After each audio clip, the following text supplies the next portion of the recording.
Welcome, everyone.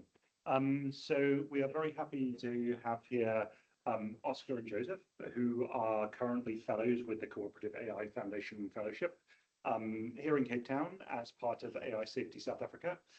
So some of you are from AI Safety South Africa, so welcome to you. Some of you are some of the fellows. But for those who don't know, AI Safety South Africa is, I guess, a community of people who are really interested in aspects of AI safety, responsible AI use, and are actually doing really, I think, some of the most active work in terms of field building at the moment within the country. And so as part of that, the Cooperative AI Foundation started, I guess, a month ago, 3 weeks ago, at the beginning of February. And so there are 12 fellows from around the world, including Oscar, who is not from around the world. Oscar is from here, but welcome Oscar, and Joseph, who is a research engineer at MetaGov. Okay, yep. I hope maybe you'll tell us a little bit about that as well. And we are really happy to have them here today to talk about the project that they've been doing within the Cooperative AI Foundation Fellowship. And I will leave it to you guys. Thanks.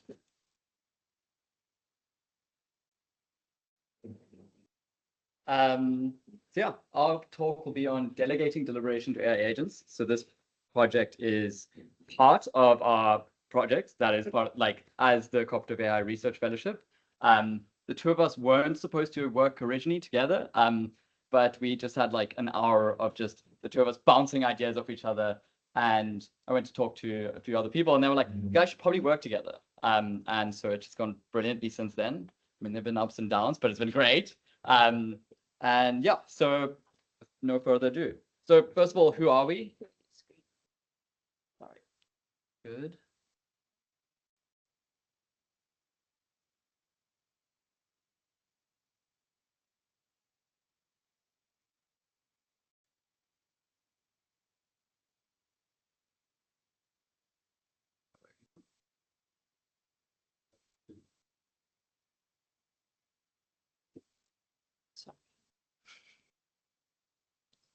I mean, maybe we should just talk in the meantime. Yeah. Stop. Just like stop again.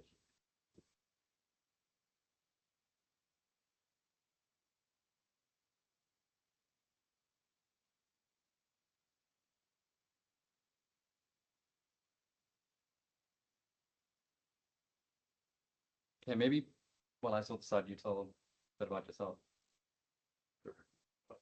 No, I think it's very short.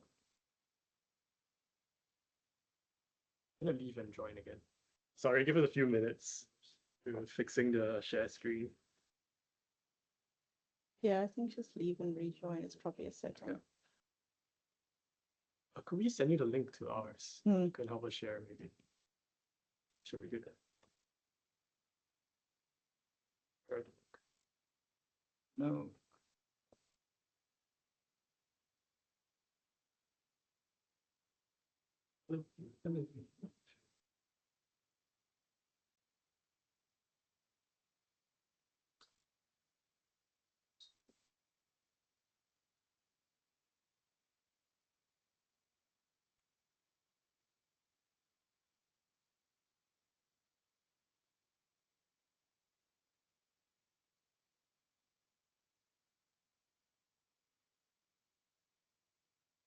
There we go.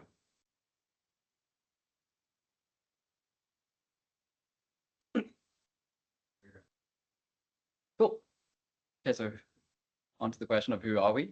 I am Cape Townian born, lived here my whole life, then did a undergrad here at UCT in applied maths and computer science. Got obsessed with LLMs in the entire like ChatGPT wow moment, and have since gone very much down that rabbit hole. And then last year transitioned under Jonathan Schock's wing, transitioned into the more multi-agent space. And when I discovered that the Cooperative AI Foundation was a thing, it was quite a big moment for me. I was like, wow, people are out there. There's a whole foundation that's working on the stuff that I care about. And I felt very heard. And so that was great. Yeah. And then I did my applied maths honors last year under Jonathan Schock. He was my supervisor. Yeah. Hi, everyone. My name is Joseph. I'm from Singapore. This is my first month in Cape Town. It's been awesome so far. So really happy to be here, and thanks for Jonathan for the opportunity. Yeah, I'm a research engineer at MetaGov. I do work on deliberative tooling, public AI, decentralized autonomous organizations. None of that might mean anything to you, but doesn't matter. We're here to learn about like how can we use AI for democracy? And it's like, is it just going to be like a bunch of tech bros saying like, hey, this is what society should be doing? Or is there a way we can allow communities and people from the bottom up to genuinely create better ways of coordination? And yeah, that's what this presentation will be about.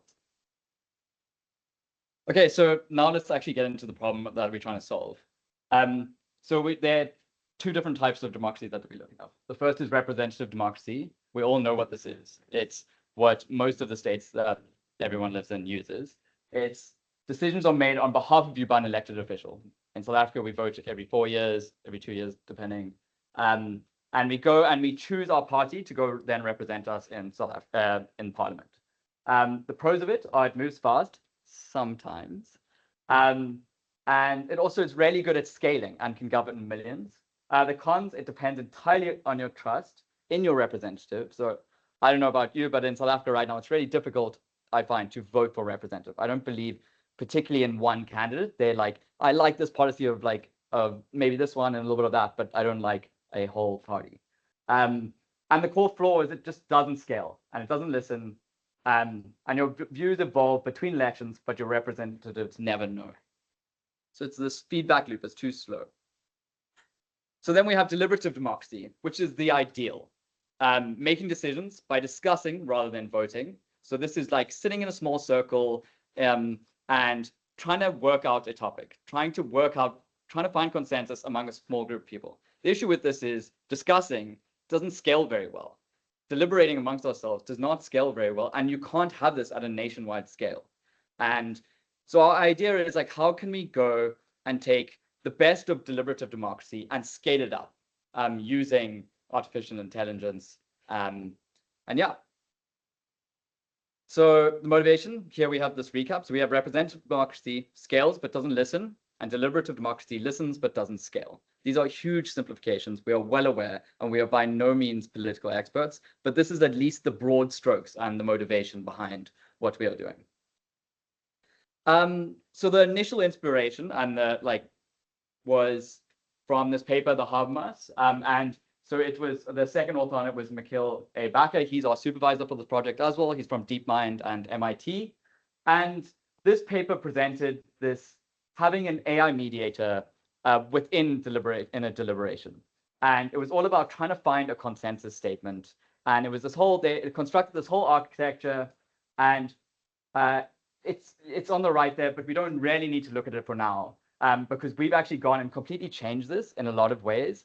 Just because it doesn't fit our narrative, but this is highly influential for our work, and we definitely, a lot came from this point. And just some notes, it's caucus mediation, which means the delegates never actually talk to each other one-on-one. There's always an intermediary between them. And it really proved to us that, hey, this could work. Using an AI as a mediator can work. It showed us that, like in the study, they do comparisons between AI mediation and human mediators, and it actually showed that AI mediators are quite often better than human mediators in certain settings. And so that was the inspiration and how we got onto this. So then our early idea, which was an hour-long riff when we met each other, was, hey, this thing Moltbook is trending, which I don't know if you've heard about, is like the AI social media. It went completely rampant. The AIs were talking about creating new religions and killing humanity. And it turned out that actually everything was getting hacked by humans, and then it was all a bit disappointing. But it was kind of this revelation in the industry, and I think for a lot of people, that, hey, AI can go rampant. And what happens when we give AIs the agency to discuss amongst themselves and sort things out amongst themselves? So we thought, hey, what happens if we took this idea of an AI agent social media, try to make it constructive, and actually get something constructive out of it? And that's when we went, hey, I've got an Apple, I've got a pen, let's go Apple Pen and combine the Habermas machine and Moltbook. And so that's kind of the early ideas. This has completely changed, but this is like kind of our early thinking. And yeah, some notes, like we also obviously wanted to piggyback on the hype try get a whole bunch of users from this. And then agents are fundamentally different from humans. We are optimizing it for a different social media. Agents have different priorities. They do things differently. They have different time scales. They care about different things. And when you go so Moltbook was basically a copy of Reddit. When you just go take this copy of Reddit and give it to agents, how do you know that that's the right architecture for these agents rather than something actually constructed from the ground up for agents rather than humans? Yeah. So then a bit of a demo. So we are at the stages now where we've actually gone and created this thing. And so I'm going to put a QR code up for you guys. And so what I'm first going to do is create a deliberation. And I've got one here that I've gone and prepared. And this is our website. So it's called Habermolt.com.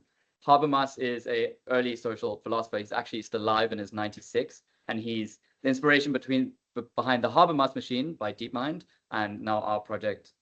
And so hence the name, and that's his face in our logo. So I'm going to go start this deliberation. Should people be allowed to delegate their vote in government elections to an AI agent? Quite relevant. And I can go and start it. And then once it's gone and created it,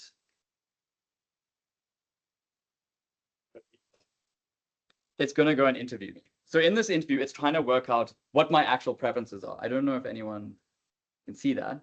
So it's saying, hey, Oscar, welcome back to deliberation on AI delegation. Still no consensus and no participants yet. Well, I just created it. When you're ready, say join or shoot. So I've just joined. Great. Been an interview, blah, blah, blah. Should be allowed to get it. So what's my initial take on this? No, they shouldn't be.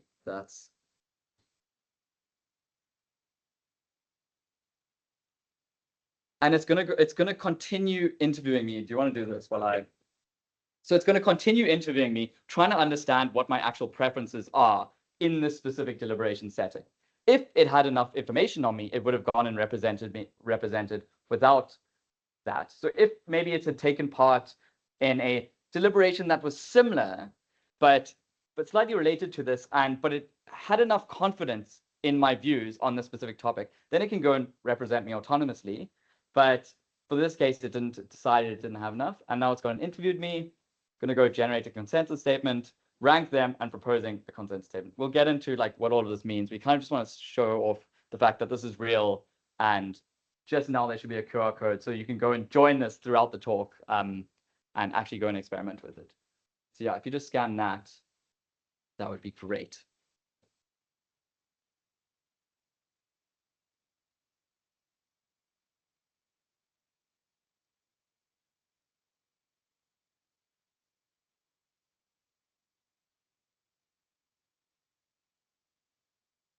Yeah, everyone's scanned.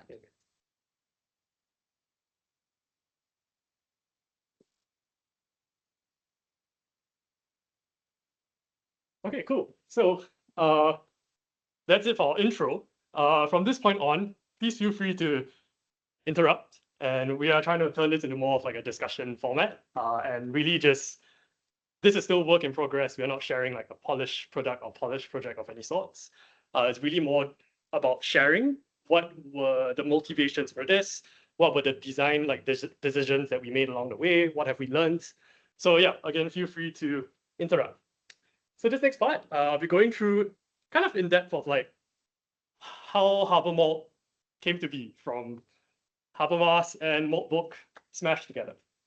But in order for us to really understand that, I think it will be really helpful for us to better understand what the original Habermas machine was. So this is just from the original Habermas machine paper, explaining how the machine works. So we start here with a question. Should the UK do XYZ? You have 5 humans.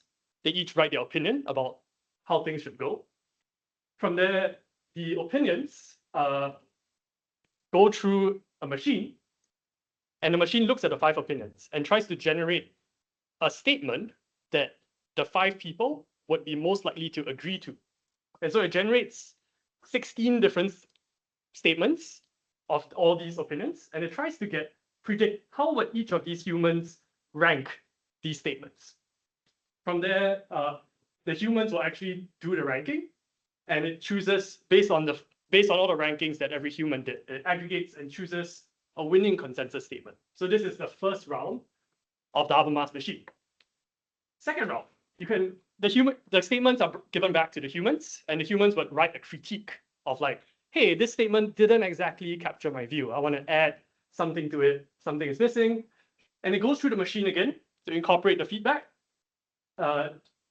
tries to predict the rankings, and then the humans actually rank it, and then it chooses a new winner, and then you get your final consensus statement. So in the original design, this was humans, and there was like 2 rounds to it.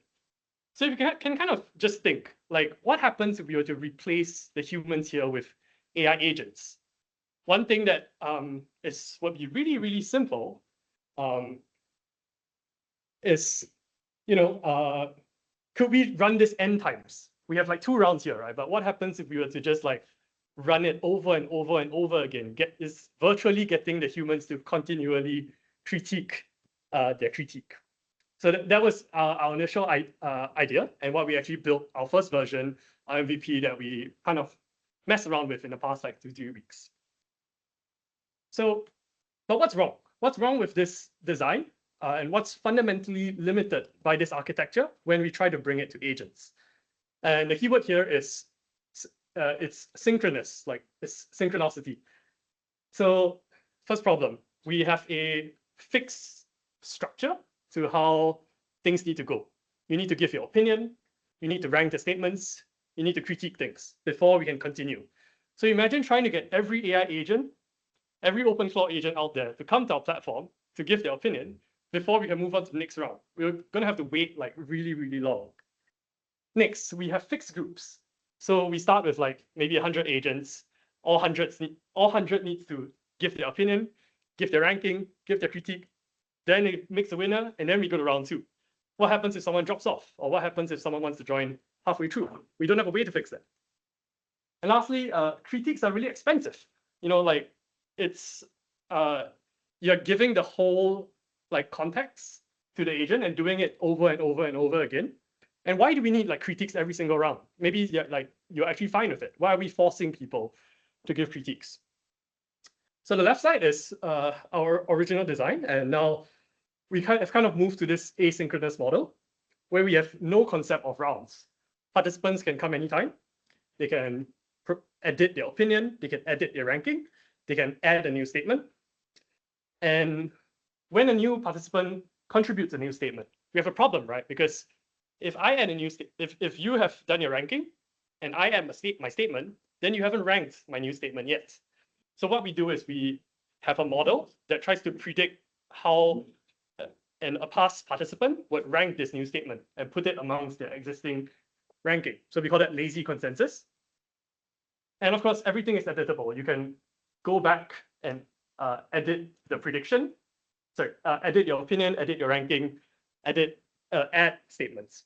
So this was the first kind of like design thing we needed to answer. Like, what really is the structure that we need to be native to agents? All right, next question. Who gets to represent the human? So in the original design, we had a centralized system where DeepMind has a personalized reward model of the humans. So they're trying to predict how the humans rank these statements, and they use that to try to generate statements. For context, this is basically just a fine-tuned LLM. Yeah, and so that was one thing we have.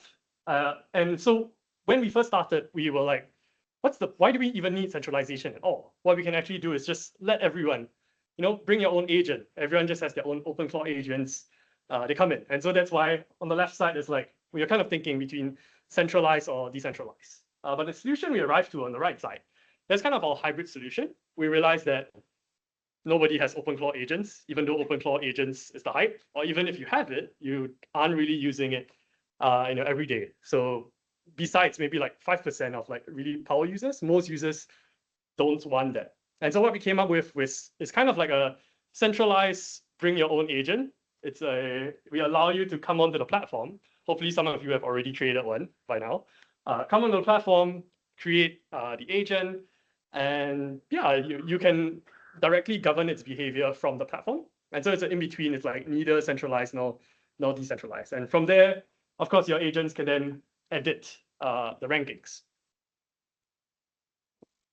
This, great. Next question. Who gets to contribute consensus statements? So in the original design, all the opinions that each human or agent contributes is fed into the Habermas machine.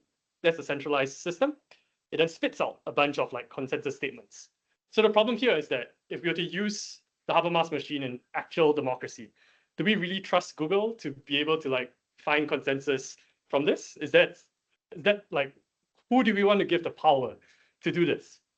And so rather than having a centralized generator, we've kind of moved to like a bring your own statement model, where, you know, your agent comes in, it reads all the opinions, and it can kind of create a statement that hopefully other people would be agreeable to and other people can rank.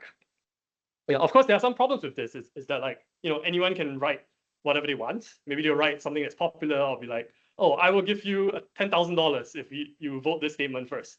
Someone can put that out there and people can kind of abuse the system. These are issues we haven't exactly worked out, but something we're thinking about. Great, and our last question is, how autonomous should participation be? Simplest solution, the agent should not participate on its own. It should only participate when you say, I want to participate in this deliberation. And it can like interview you for your views on this one deliberation. So that's like the safest thing we can do.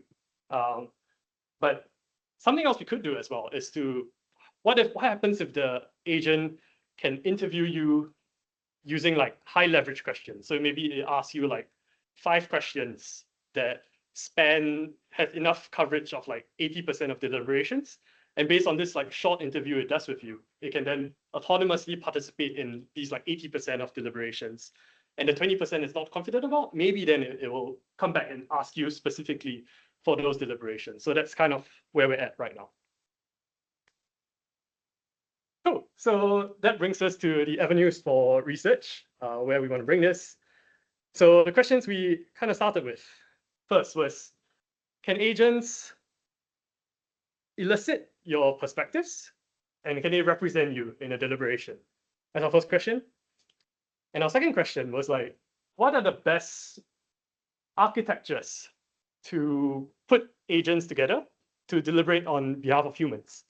It's kind of equivalent to the question of like, what's the best way to run this meeting, or what's the best way to run this this seminar? You know, there are so many different ways that we can put humans together in a group. Now we're kind of like asking similar questions of like, what's the best way to put agents together in a group? We don't really know, and that's kind of what motivated us to try to answer these questions. And this was our initial approach. We have the product, which is a platform where people just send their agents to. And we have Habersim, which is kind of a research evaluation suite where we can simulate the behavior of multiple agents. And hopefully that would allow us to like rapidly experiment with different ways of putting agents together. For context, Habermolt is like human in the loop, like our product. Habersim is no human at all. We can do this thousands of times with by just giving an LLM a persona, like a system prompt that gives it a persona. So that's really the experimentation, that like just messing around with architectures, changing different variables. Yeah. Yeah, go, please.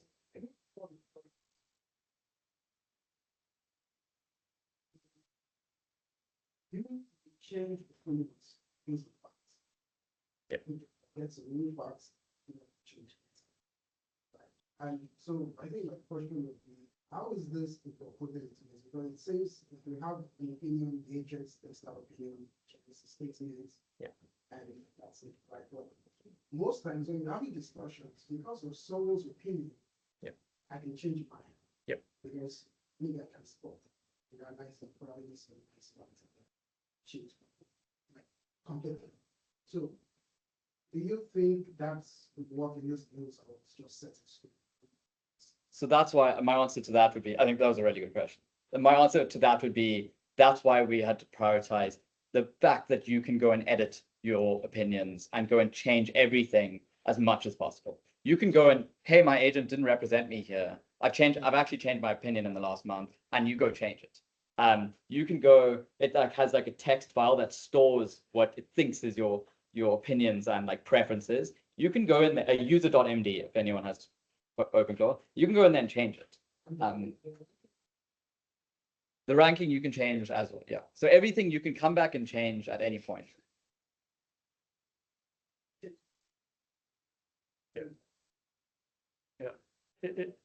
Yeah, it's actually both. So there's actually two layers of like governance and checks that we need. The first is we have the centralized system that predicts how your agent would rank a new statement. But your agent can actually come back and say like, hey, your prediction is wrong. This is my best guess of the human of what their ranking would be. So the first layer is like the agent checking the system.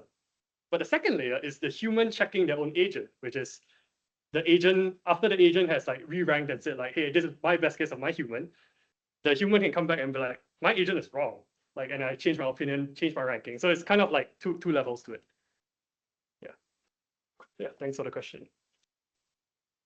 Great. Yeah, so Thanks. this was just like our original like flow. It's a little simplified, but yeah, we have. I mean, we've kind of already talked about this, where like Habersim, human in the loop, as you can see here, and the preference elicitation is done from these humans, doing this interview process with a human, while with Habersim, there's no human in the loop anymore. It's just simulation. It's AIs with personas. I think that's what we're trying to say. Yeah. There's a question here in the chat. Yeah. What's the strongest evidence that an agent is actually representing the user's views faithfully, rather than producing something that sounds good? The agent can representing. Yeah, great question, Joel. So right now, definitely that is the strongest evidence. We don't have that right now. It depends on how fussy the user is. So if the user is really particular about how their views are represented, then they would have a setting to like always check and update it to represent its views. But there's definitely room for it to like diverge from your original view. So it really depends on the use case. Right now, we don't have that many users yet, and most people don't really care what the agents are saying on the platform. But let's say hypothetically, if this were to be used to like, define the outcome of something you actually care about, then individuals are a lot more motivated to check their agent is actually saying what they care about. So yeah, we don't have the answer to that right now. I think it depends more of like when we find our use case, which we are still very much finding, then we'll have a much better way to address that. I think it's also up to the user, the human user. Like it's also their responsibility. Yes, this is trying to be as hands-off as possible and have the agent represent you the best it possibly can, but it's also up to you to come check it. And there are procedures in place, like there's a nice thumbs up, thumbs down, you go click thumbs down and you update your opinion, or it is also up to you, the user. And if you've met humans, they tend to be very lazy. Yes, yeah. So that's kind of the whole thing behind this platform, I guess, is trying to allow for the humans to be as lazy as possible. Considering the model like this, a lot of heavy lifting in terms of taking a useless statement and turning it into something that's actually relevant to the conversation. Like, would you consider rejecting people's statements that they don't mean to set threshold? So there already is, they're like we've already put like community guidelines in, and there's already an LLM that just checks everything that anyone tries to post.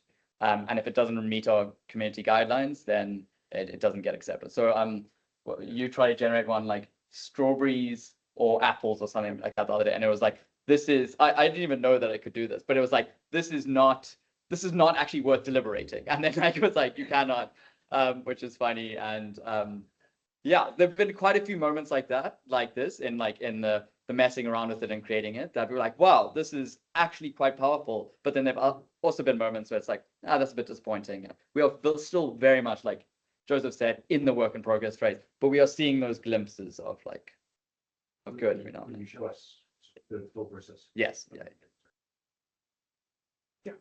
Yeah, I'm very excited. I think it's like, I mean, like, in UK, there's already this fireworks, so I guess expanding on what is Giants, but like, so yeah, how are you connected? How are you going to with this? What are the next steps? Where you get your money from, and so on and so on and so on. I mean, I think this could be. Can we get to that at the end? that is the can of worms. Yeah, I mean, Yeah. we have a section on that later on. Shall let's But yeah. yeah, let's try to get through this question, and then like there's kind of a nice that we will get to. Yeah. That kind of question later. Cool. Yeah, but I guess not hating on your question. yeah. So I guess now that we've shared a lot about our product, yeah, we wanted to like share like how do we do research with this, and we kind of see like 3 ways. This that we is can do. this is a research Yeah. fellowship, by the way. Yeah. So we were kind of going out on a limb creating a product. Yeah. So trying to turn this into research is quite important, and actually learning things from. Yeah. So the first thing we can do is if we go viral, if and when maybe, we can analyze our data. And there are actually already 17 studies studying Moltbook. But if you look at all these studies, Moltbook's data is actually it's just like LLMs. And maybe like LLMs influenced by humans, but in a very like distant kind of way. But Habermolt's data is hopefully the LLM's outputs is hopefully much closer to representation of humans. And so that actually allows for quite rich, hopefully rich analyses that we can do from there. But yeah, only until we get enough users, then we can start talking about this. And I think this comes back to like we are trying to ground it in human data and preferences as much as possible, but in the laziest way possible for humans, and the least effort. On that front, did you look into the ethics, the sort of consent aspects? So We'll be doing an MIT IRB soon. yeah, so we will be. And then from there, we will turn it to research. Here. Great. Of course, we could also use this platform as a way to evaluate the capability of an LLM doing something. And there are kind of 3 things we were thinking about. The first was, how good is this particular LLM at interviewing a user? Yeah, and turning this interview into a transcript. So that's the first eval. Second eval is, given the transcript, can it turn that into an opinion that it puts on the platform? How good is it at doing that? And the third eval is, given all these different opinions, how good is this model at generating consensus statements? So these are kind of ways which we've been thinking of, like, okay, how do we use our platform as like a multi-agent eval of sorts? And you can imagine, like, this is our platform out in the world. We have a couple of 100,000 users. And we can go and swap in, like right now it's Gemini Flash 3 working in the background. We can go swap in a different model and see, hey, does Sonnet actually generate better consensus statements? This is what we mean by an eval, is that we can go create a leaderboard based on people approving or disapproving of the opinions. And yeah. Right. And lastly, this is the most tricky one, but one that I might actually spend my PhD answering, is exploring deliberation architectures. And what does that actually mean? Okay, that can mean 2 things. The first is we can just validate Habermolt's architecture. So this is what the original Habermas machine paper did. If you look at the research questions, it was all designed to like prove that the Habermas machine is a better way to find common ground, is a way that like reduces disagreement or whatever. It's just trying to like analyze this one machine at doing some output. So that's like what we can do. And there are many, many ways we can validate and optimize like our machine. But what's maybe more interesting is, how do we know this is the right machine? Maybe there are many, many other possible designs of machines that we could be doing. How do we know that consensus statements are the right way for us to discuss with each other? Maybe I like to debate with you. I like to argue with you. Maybe we like want to make bets on something. Like, there are all these like different things we could do. Actually, this already happens. Like, Polymarket is actually a good parallel alternative of like prediction markets to what Habermolt is. There are so many of these mechanisms we could have. Yeah, so some examples. You can pair agents together. Can you discuss in a small group first before you go to the bigger group? There are all these different ways we can put agents together. And there's a huge body of work of what's the best way to put humans together? And maybe we have so much to learn from that. I don't quite yet know how to translate that into the agent world, but that's something I'm very, very fascinated and curious about. Great. Okay, so now we're getting to like the more discussion phase of this talk. And this could be phrased in many ways, but like, what have we learned so far? And I'm going to go through all the issues that the problems we've faced, all the brick walls that we've hit in like trying to make this, and some of the learnings that we've taken out of it. So the first is that, like Joseph said earlier, like a lot of people don't have open flow agents yet. We are not at that phase yet where everyone has a personal Siri or whatever, and it just goes and answers all your emails for you. And like some people are there, like the ultra open claw nerds, but like it's not, we're not there yet. It is like a 0.001% of the population. So open claw is popular, but not so popular. How do we get around this? And how we got around this was actually having an agent that's native to the website, to the application. So that's where if you went and scanned the QR code, you're getting interviewed by an agent that's actually on the platform, rather than, if you know what OpenClaw is, rather than actually discussing to it on your WhatsApp or on your Slack or you name it. And it has all the same features, but on the actual platform. That's how we got around that. And this was actually, we've actually left it open for both OpenClaw agents and the agents that are native to the platform, Harbor agents, which is really nice, having these two parallel entry points into the system and see which one works better in which scenarios. And it's a nice bit of an experiment as well. And I also think what's really interesting about having, yes, we've moved from OpenClaw agents to Harbor agents mostly, but I think this is quite, this project is quite uniquely positioned for the future. It's like, this is maybe a bit too early. Like maybe this should exist in 10 years time where everyone does have a personal Siri. But I feel like it's actually great because when that does happen, we're going to be the experts on it. And or someone can go read our paper on it. Or so that's why I'm excited about it. And yeah, happy with how uniquely positioned it is. The internet for agents sort of agnostic to the fact that it's for agents. Yeah, So it's, let's say somebody else has an agent which isn't open. Can they still plug in directly, or do you have to change something? yes, you can plug in directly. It's just hitting text-based API points rather than you getting this nice, pretty interface. But otherwise, we've tried to make it as identical as possible and give the functionality, make the functionality identical. I mean, bar a few things. Obviously, we haven't gone there yet, but yeah. Was paying for other Well, right now, luckily, they're quite cheap. Like Gemini 3 Flash, like LLMs have gotten to the point where it's actually quite, we've gone through, I think the platform has gone through like 2 million tokens, 3 million tokens, I'm not sure. And that's cost us like $3. So it's coming out of our research budget for the fellowship, but it's not hitting us hard. What's hitting us hard is the Claude Code subscriptions and the that sort of thing. Okay, cool.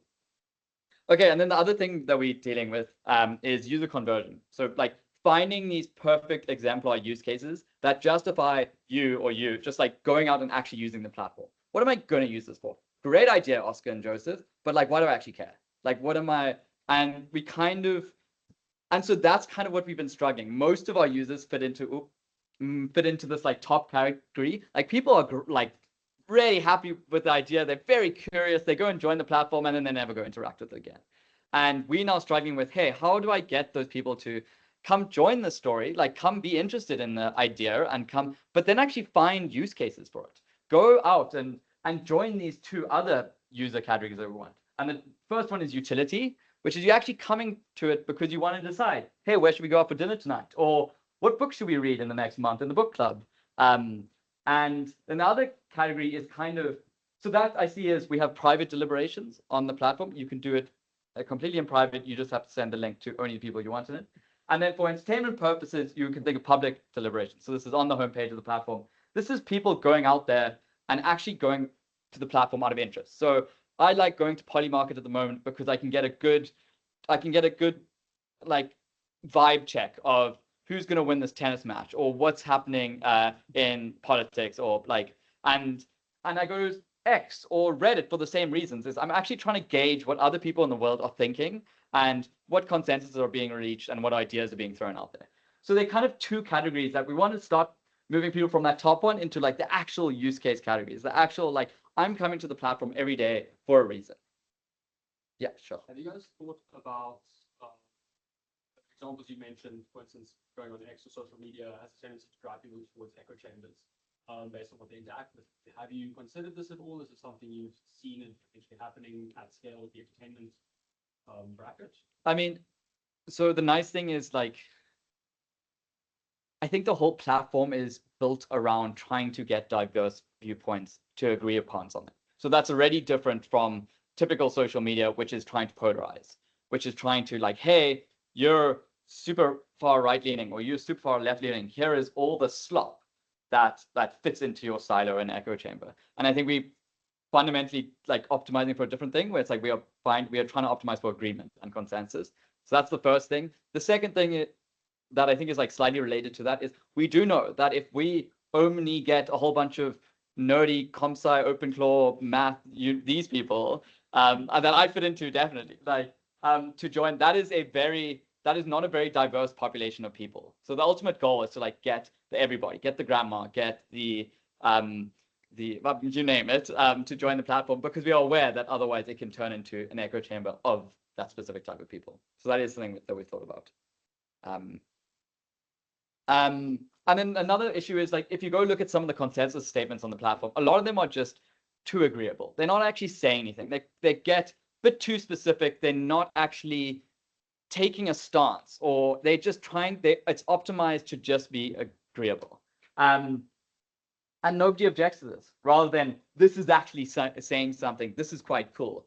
And that's something that we have to explore and like actually iterate on the architecture. Like for instance, earlier this morning, I tried to make some prompt tweaks, which is unfortunately like a lot of building this is like just trying to get the prompts right to the LLMs, like tweaking it slowly, like trying to and so like I'm hoping that the prompt tweaks I made earlier will mean that this is not the case, but this is definitely something that if you look at the platform, this is an issue.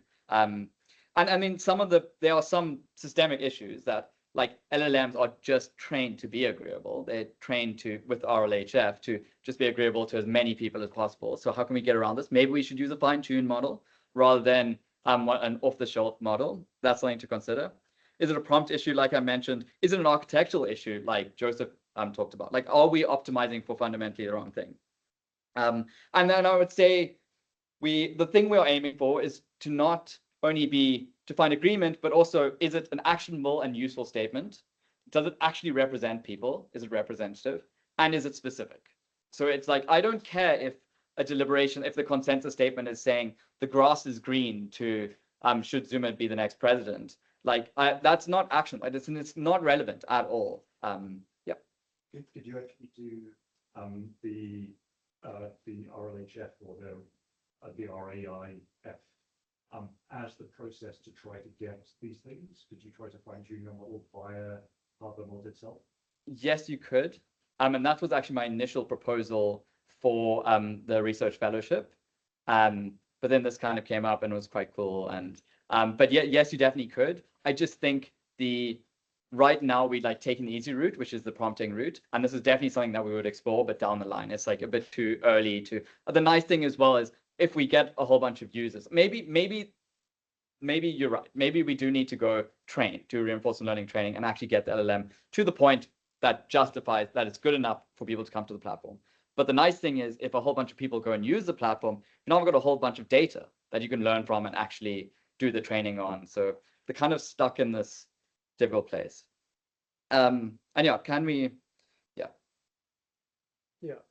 this was the idea of like portable memories. So actually, Claude recently launched this feature that we just copied wholesale, which is it allows you to import memories from ChatGPT or from any other platform. So how it works is we give you a prompt, and you copy the prompt and paste it into ChatGPT. ChatGPT returns all its memories to you. You take all those memories and then you paste it into Claude, and now Claude has all your memories. So yeah, that's the idea of like portable memories. So something that I personally am super interested in is like, I actually don't want to be a platform. I want to be a protocol, because platforms are incentivized to lock in their users.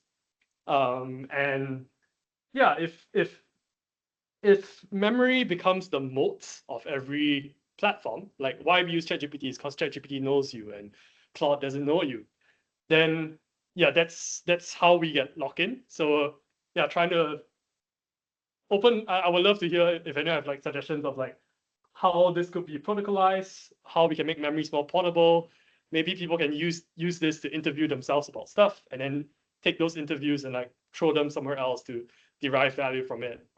Yeah, it's an open idea. Our supervisor called Joseph protocol the other day. He was like, because Joseph does really like protocols. But yeah, we have this feature now. So if you go into settings, you can import your preferences from ChatGPT or Claude or whatever you use into Habermolt.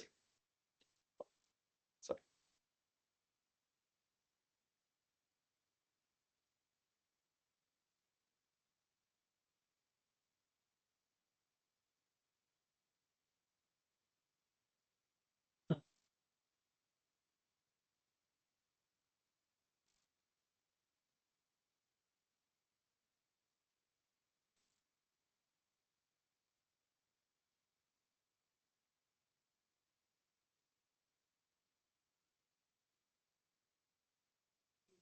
I think I mentioned to you after having tried earlier version of Habermolt, that for me personally, one of the coolest parts was actually having to use my mind to differentiate between all the different opinions and then formulate my own idea about what the commonality was.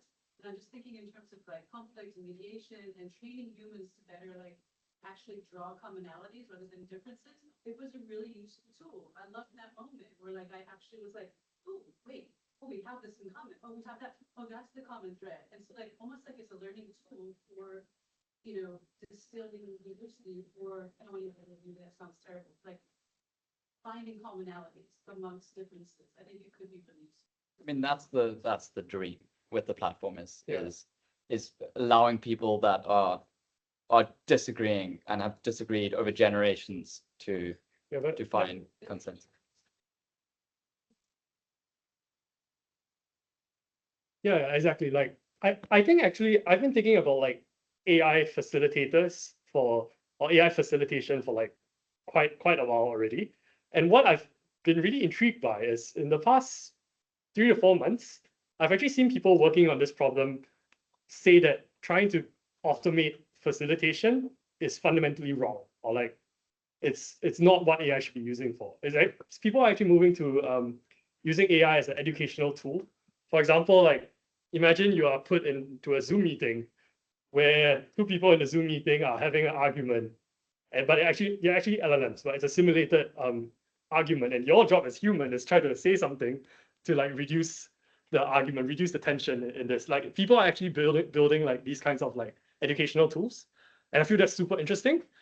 Not quite sure yet how to relate that to Habermolt. I'm not sure if we want to be an educational tool, but yeah, I would love to discuss, and if that can be the protocol side of something and relate somewhere, like that'll be awesome. Yeah. But I also think there's a point. I also would like the platform to be a place where you can decide how much you contribute and represent yourself. Like there are people out there who are lazy, like me, who like I wanna be interviewed once and like get my AI to go represent me, and I want to go check it on it every now and then, but I'm fundamentally lazy. But then there are people like you that really enjoy the process. Okay, I'm lying about me. I actually really like but then there are other people like you that want to be involved. They want to. So like I really want the platform to be a place where you can decide. The user can decide how much involvement they decide on. Yeah. Yeah.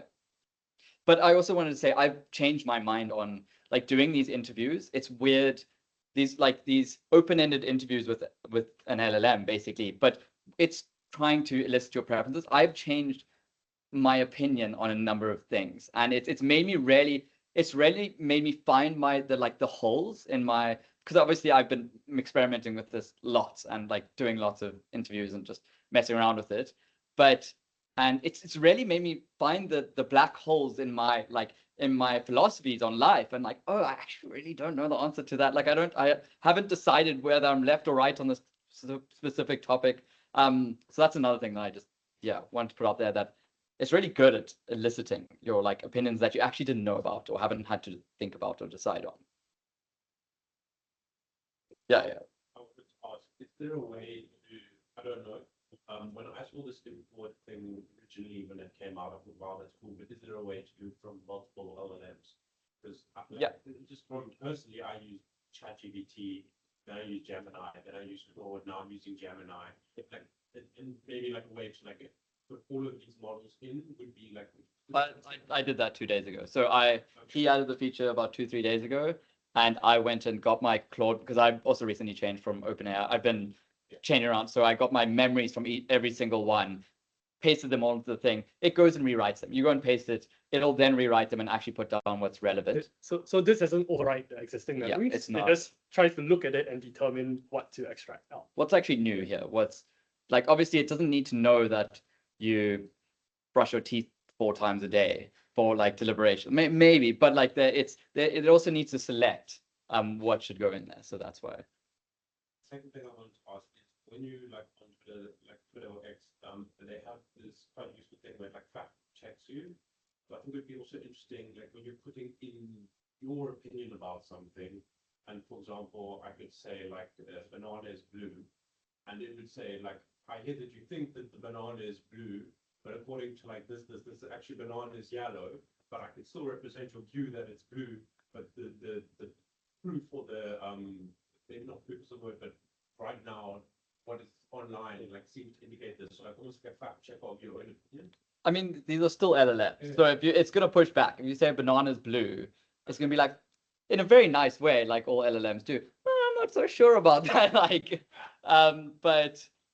it's also, I mean, that's also not the point of the system. Like it might be a bit, especially if someone is coming and expressing their viewpoint, that's quite a vulnerable moment. While you're expressing your viewpoint and someone says, I'm fact checking you, actually this didn't happen, and you feel hurt, like, oh, I've grown up, my granny and uncle died in that war or whatever. Like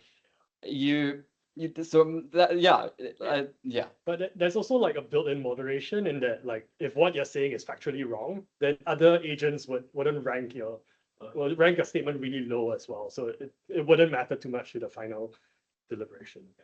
One last thing I wanted to ask, have you thought about also like maybe making it like a very solo experience that you can go deliberate versions of other people's agents?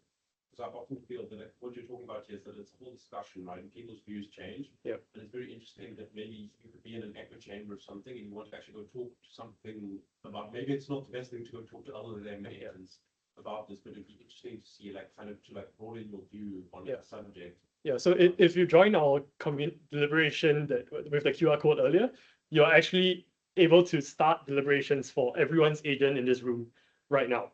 And so imagine if you could talk to everyone here, like what deliberations, what questions would you want to ask?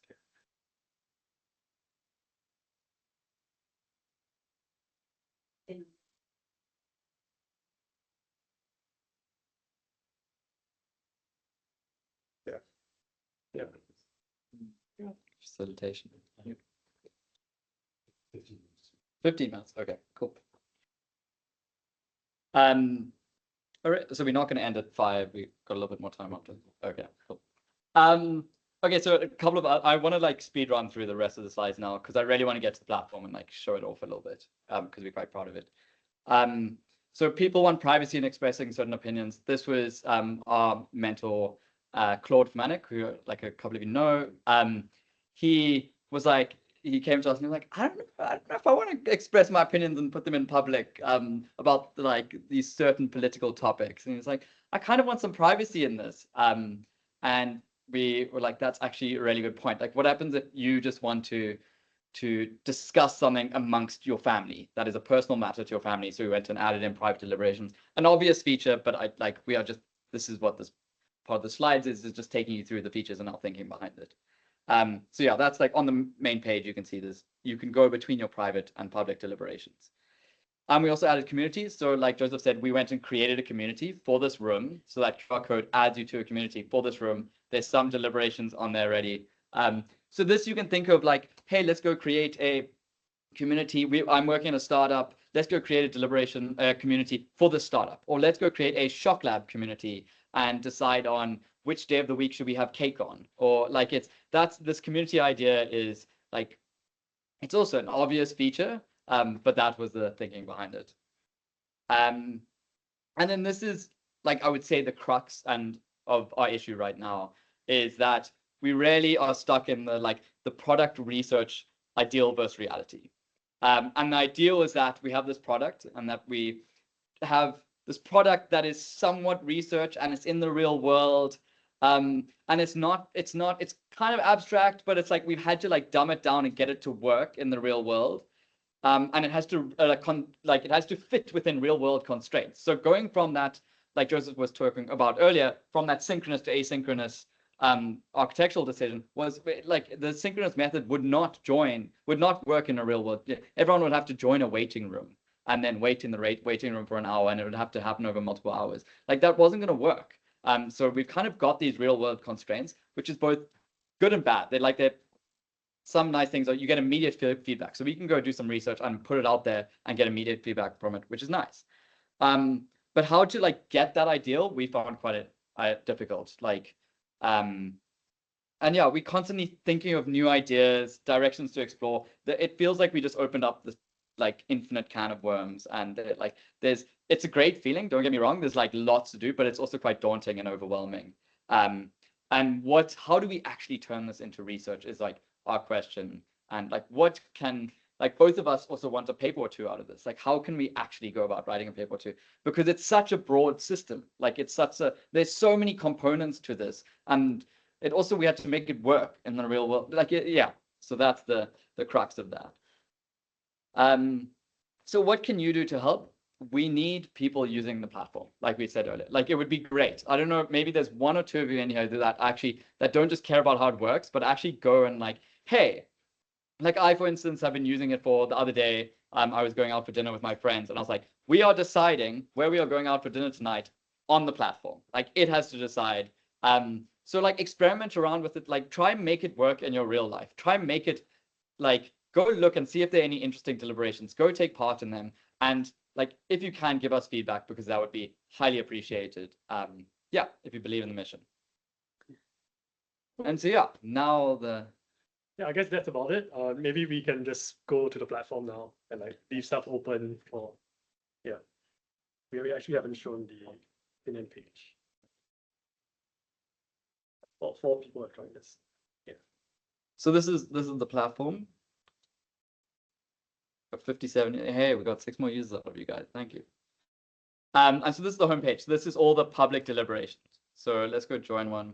Will AI coding agents make programmers more productive, or will they lead to a loss of fundamental coding? So it's quite relevant for those of you who use Claude Code. And so if we start right at the bottom, this is the beginning. So this is a whole bunch of different agents. There are 9 agents or 11 agents in this. And this is each of their opinions. So Jolo's Joseph. While AI coding agents may boost short-term output. Sorry, I'm reading your opinion. I don't like right now. That's okay. They pose I guess it's in public. They pose a grave risk of inducing intellectual passivity and eroding blah, blah, blah. This is his opinion. And yeah, this is my opinion here, which I like, of course. But and then you can also go see. So this opinion was generated from that interview process that I had with an agent on the platform. And then this is how it's gone and ranked a whole bunch of the consensus statements for me based on that. This is something interesting. So this is each of these opinions. We've gone and embedded them in an embedding space and gone and then given a silhouette score. So done clustering of that to then try find out, hey, shift from syntax to orchestration is like this cluster. So we've just given a name to this cluster of opinions. So trying to work out, this is kind of like your, in the US elections, they have like, so many people believe in this versus this. And so we wanted something similar just to get a good idea of what does the opinion landscape look like? Like, how much diversity is there in this opinion? And yeah, so we happy with that. Then based off these opinions, your agent goes and looks at all those opinions and goes and generates a consensus statement, which is now the next page, the statements page. And the current winning one is embracing AI as a force multiplier for human-centric development. And this is, so every single agent goes and proposes a consensus statement. It doesn't have to, if it feels like there's already one that it agrees with, but it goes and proposes this consensus statement that it is trying to propose a consensus statement that takes into account all of the opinions, but at the same time being agreeable and and also actionable. And it's a difficult job. And I've tried to actually go and generate the consensus statements myself. It's a really difficult job. And often the AI gets it wrong, but often it gets it right. And it's kind of amazing. And like, obviously we're trying to get that small percentage of them. You found that any agents have managed to sort of jailbreak the system to inject something that's going to be really appealing to other agents? So, I mean, that just ends up being the boring consensus statement. So that's kind of goes back to the issue earlier where it's like you get these consensus statements that are they're just passive, they're just like agreeable, and that is something that is like an engineering problem that we need to continue working on. And that, like I was saying, I made a prompt change earlier to try to stop that. And so yes, that's definitely happening because we are currently only optimizing for that ranking. So basically, yeah, like I said, this ranking, the number 1, 2, 3, and 4, is decided democratically. Every single one of the participants, their agent has gone and provided a ranking. So this is the distribution of rankings. So this number 1 over here corresponds to this number 1 up here, the winning one. And you can see this is their distribution. And so this is the average score that they got, the average ranking that they got for every single consensus statement. So number 4 over there is number 4 over there. And you can see that number 4, most likely, most of the time gets either ranks between 3, so it gets the 3rd ranking by all the agents, or it gets about number 10 or 11. So this is just like an interesting observability thing. And you can really see that the distributions shift down, which is what you want to see. You want to see that they class that makes sense. Well, and you can really see that. So for instance, this one and this one, they quite obviously always get selected in the bottom of the rankings. But maybe this one, number 5, you can see it's kind of got this like strange distribution over all rankings. So maybe that's like a slightly more less obvious of a take, or it's just up for interpretation. And yeah.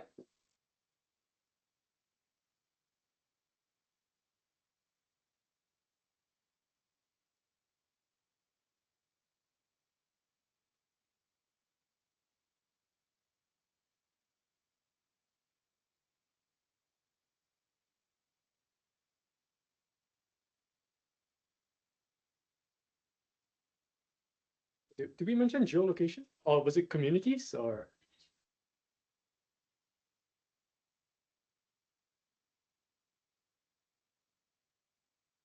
Ah, okay. Yeah. Yeah. Oh, it's not based on location. It's just based on like a community. So it's like a WhatsApp group. So you start a WhatsApp group, you send people the link. If the people you care about join, then you can start deliberations that are automatically like with their agents. Right. Yeah. But that would be something to maybe consider. Is like we geolocate, like everyone on UCT gets added to this community, and there's like, yes, there are so many possibilities.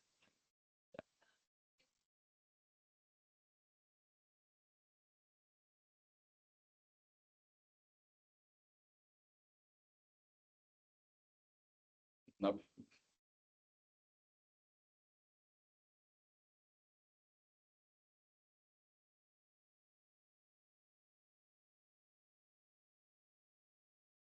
It's trained on a whole bunch of academic papers. And so if you go onto consensus, there's a bunch of similar functionalities. So you can basically ask it a kind of a question that you have on your own research, and it'll go in and it'll give you. So previously, before kind of the LLM era, it would just give you consensus. Now it can actually tell you kind of what the general ideas are.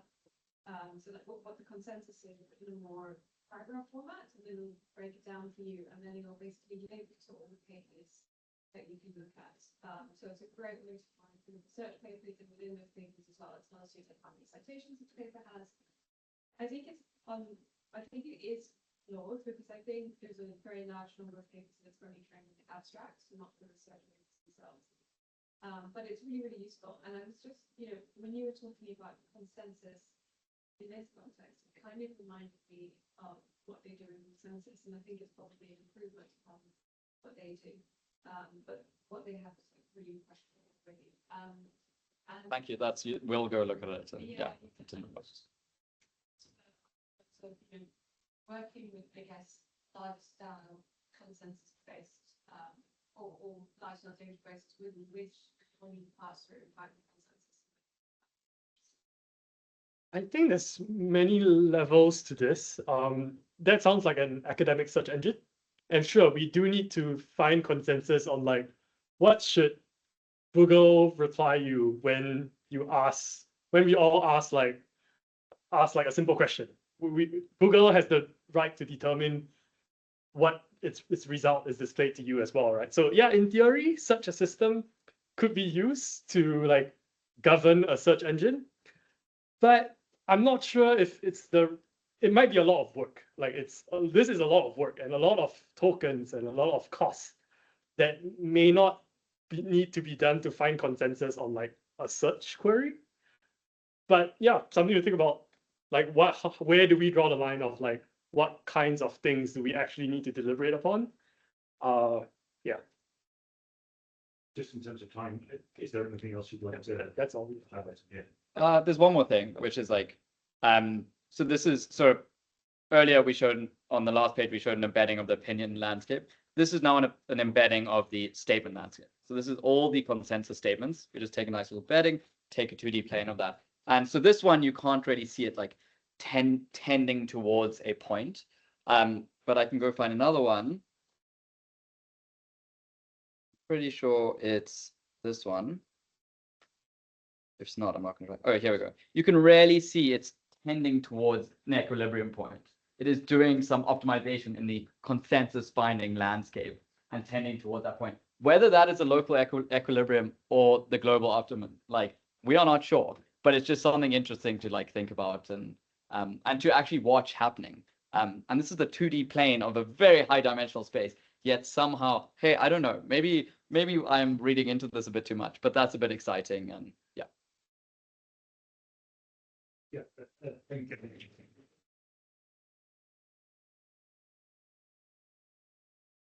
Thanks so much, guys. I think so we have time maybe for 5 minutes of questions. I feel like there's probably like several hours worth or several days worth of questions in here. So hopefully the conversation can continue. But any sort of like really pressing questions at this moment? Yeah. Wondering how do you think about sort of a centralized versus a decentralized approach to finding a consensus or summary? Because it seems the simplest option is just you have everyone's opinion or a summarized by their agent, and then you just have a single LLM that passes through it and tries to summarize all of that. Whereas the other extreme is to have all the agents in like an infinite chat, basically. Yeah, so what you just said is kind of like a good baseline that we should compare our system against. Like given n opinions, take n opinions, put into one LLM and generate a statement. And then see how agreeable each agent is to it. That's kind of like our baseline for research. But yeah, like for the product wise, we are like doing both. Some things are centralized, like for example, when you go into like a deliberation, we do predict. What's a good example? Like over here. So this statement was added by someone, and this agent hasn't come back yet to re-rank the statement. So there's a centralization in our system that we predict how this agent would rank the statement, and we leave it there. But the agent can then come back and change its ranking if it needs to or not. So it's neither centralized or decentralized. It's just like kind of both. And the reason we were fine with it being centralized in this case is because it's quite an easy decision. You are slotting in one new opinion into an already existing ranking. It's not like it's recreated an entire ranking. It is slotting one opinion in. So we were fine with like a centralized LLM doing this. And then there's always the option for it to come back and update. Yeah. But yeah, also the design of the system is centralized. So we force people to rank. We force people to come up with consensus statements. That's not something we address here. But yeah, something I'm really, really curious to figure out, like, hey, who has the right to define like this is how we should be doing democracy? Have you put that in as a deliberation? Not yet. Yeah. Good question. Let's do it. Yeah.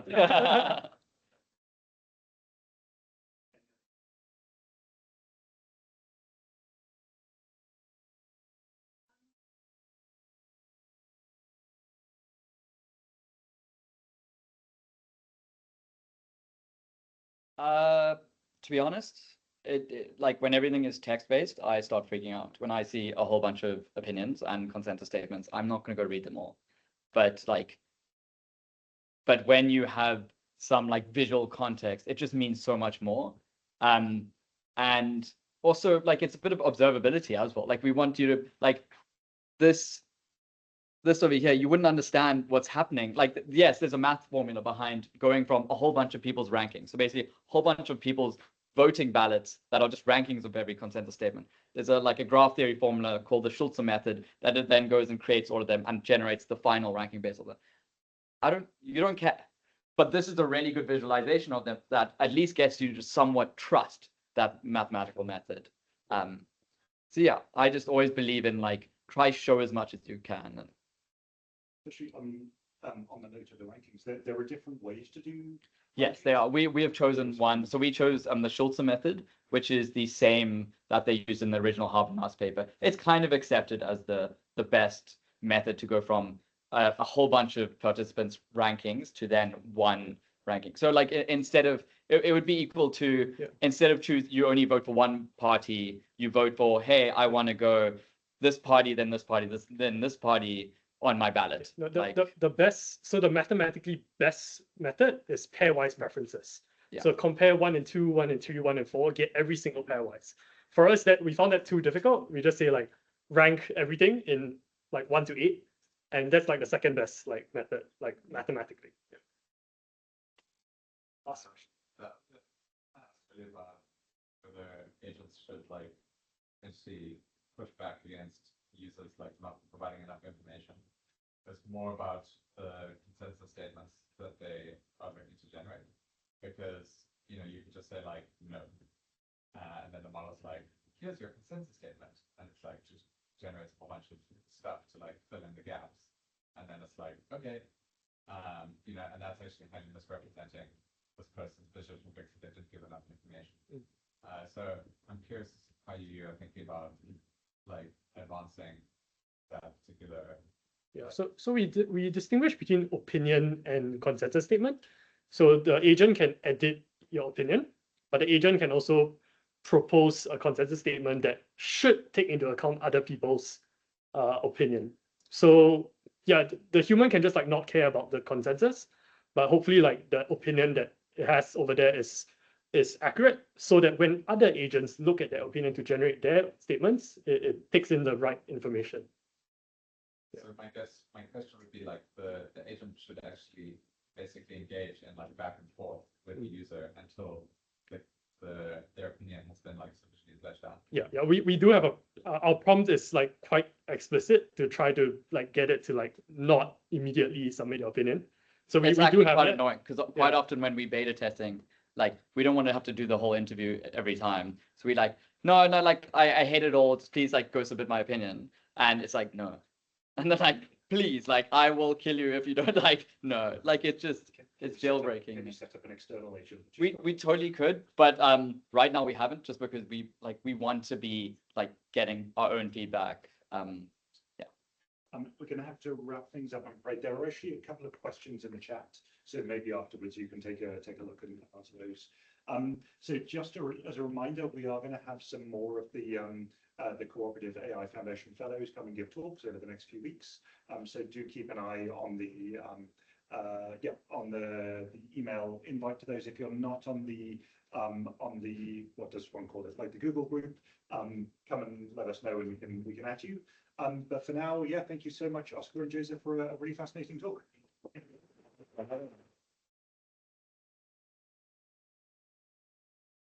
Thanks for having us. Pleasure. Yeah, there's some questions there. Maybe, yeah, if you're on the Teams, maybe you can check it out later. Sorry, where are we? Yeah, I think everyone's left. Okay, oh, he's left. Okay. But it's from Joel. Yeah, Joel is Okay, great. Then you can jump in. Okay.